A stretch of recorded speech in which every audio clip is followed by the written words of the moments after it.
कि राजस्थान आपने मुझे बजट भाषण पर बोलने का अवसर दिया, इसके लिए बहुत बहुत धन्यवाद। किला जी, माननीय बजट घोषणा 2025 में टीएसपी क्षेत्र में माननीय मुख्यमंत्री महोदय जी, उप मुख्यमंत्री एवं वित्त मंत्री महोदय जी के द्वारा किसान, मजदूर, युवा, बेरोजगार एवं महिलाएं समस्त वर्गों के हितों को ध्यान में रखते हुए ऐतिहासिक बजट पेश हुआ है, जिसमें राजस्थान में नए आयाम स्थापित होंगे, विकसित राजस्थान का सपना पूरा होगा। मैं मुख्यमंत्री जी को आपके माध्यम से धन्यवाद देना चाहता हूं। पहले वालों को बुलाऊंगा। माननीय सभापति महोदय जी, 2025 के बजट में हमारी भाजपा सरकार जनजातीय क्षेत्र एवं समस्त वर्गों के लिए बजट में कई सारी घोषणाएं हुई हैं, जैसे कि इस बजट में 19.84 लाख पेयजल योजना प्रतापपुर गढ़ी नगर पालिका, 400 kV GSS Banswara पन्नासी 3311 GSS 220 kV GSS गढ़ी में 150 यूनिट प्रति माह बिजली मुफ्त, डामर सड़कों के लिए गढ़ी विधानसभा में 35 करोड़ से अधिक के कार्य स्वीकृत करना, बांसवाड़ा जिले के लिए सलुम्बर बांसवाड़ा हाईवे की DPR के लिए 1.40 करोड़ रुपए और प्रत्येक विधानसभा में डामर सड़कों के लिए 10 और 5 15 करोड़ विधानसभा सड़कों के लिए आवंटित किए। अटल प्रगति पथ बांसवाड़ा में रिंग रोड जनजातीय क्षेत्र विकास के लिए 1750 करोड़ की राशि को बजट में घोषणा करने जनजातीय क्षेत्र को विकसित करने के लिए सबसे बड़ा कदम है। मैं टीएसपी बजट घोषणा के लिए माननीय मुख्यमंत्री जी भजनलाल जी शर्मा एवं वित्त मंत्री दिया कुमारी जी को जनजातीय क्षेत्र की ओर से आपके माध्यम से धन्यवाद देता हूं। माननीय सभापति महोदय जी, आदिवासियों का महाकुंभ कहलाने वाला बेणेश्वर धाम विकसित करने, उदयपुर से बेणेश्वर, त्रिपुरा सुंदरी, माई डैम, गोटियांबा, मानगढ़ धाम, शहादत स्थली, गलियाकोट तीर्थ स्थल, ऋषभदेव, सीता माता अभयारण्य, गौतमेश्वर आदि को पर्यटक से जोड़ने की घोषणा से लाखों आदिवासियों को रोजगार के अवसर प्रदान होंगे। यह आत्मनिर्भर भारत का प्रधानमंत्री जी मोदी जी का सपना साकार होने जा रहा है। माननीय सभापति महोदय जी, आपके माध्यम से कहना चाहूँगा कि उड़ान योजना के तहत बांसवाड़ा में तलवाड़ा हवाई पट्टी को विकसित करने की घोषणा, वरिष्ठ नागरिकों को तीर्थ यात्रा के लिए 6000 हवाई यात्रा, 50,000 एसी ट्रेन से यात्रा की घोषणा। माननीय सभापति महोदय जी, हमारी सरकार ने युवा बेरोजगारों के भविष्य को संवारने के लिए 1,25,000 सरकारी क्षेत्र में नौकरियां, प्राइवेट सेक्टर में 1.5 लाख युवाओं को नौकरी देने और राजस्थान राज्य के माध्यम से उद्योग बढ़ने से सैकड़ों रोजगार हमारे युवाओं को प्रदान होंगे। इसकी घोषणा प्रदेश के युवाओं के लिए आज़ादी के बाद पहली बार इतनी बड़ी घोषणा करना मुख्यमंत्री जी का ये साहसिक कदम है। मैं आपके माध्यम से मुख्यमंत्री जी को धन्यवाद अर्पित करता हूं।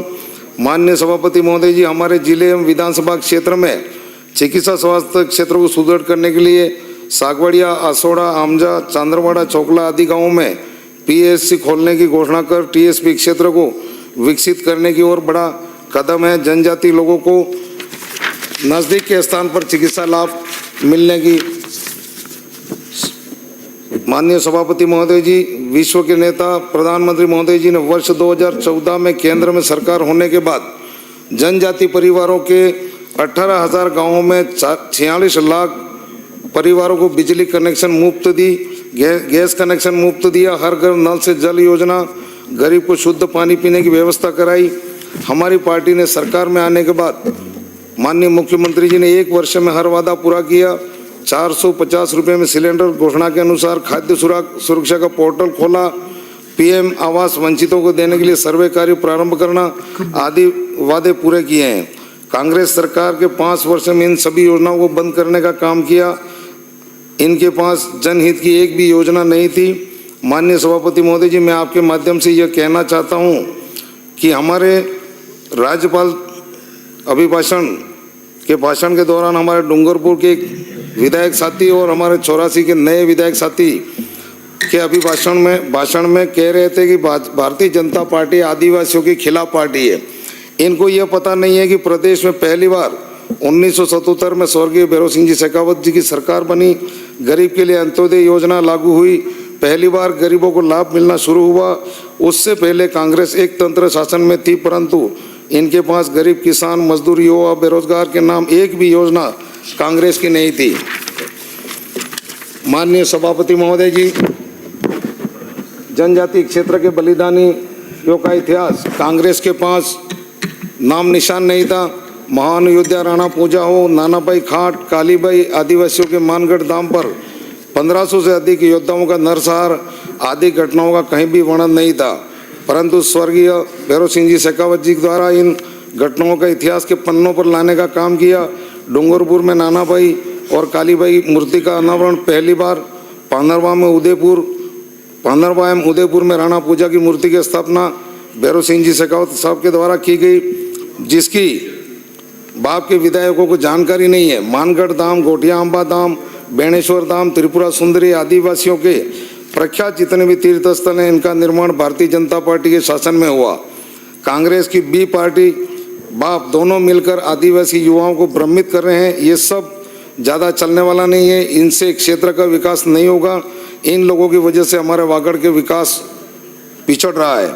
माननीय सभापति महोदय जी, आपके माध्यम से इनको बताना चाहूँगा कि आदिवासी को 45% आरक्षण देकर सैकड़ों नौकरियां भैरव सिंह जी एवं पूर्व मुख्यमंत्री वसुंधरा राजे जी की भाजपा सरकार की देन है।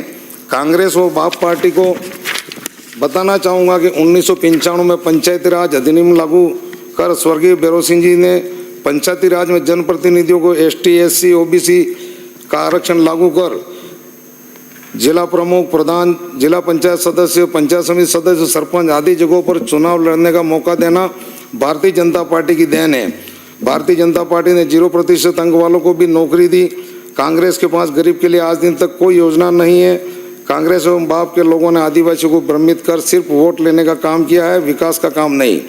माननीय सभापति महोदय जी, आपके माध्यम से मुख्यमंत्री जी, वित्त मंत्री जी को धन्यवाद देता हूँ कि बजट में आदिवासियों के हितों एवं विकास के लिए TSP क्षेत्र के कई सारी सौगातें घोषणा में ली हैं। 2 बार बजट घोषणा, पहली बार TSP क्षेत्र के लिए विकास का वर्णन हुआ है।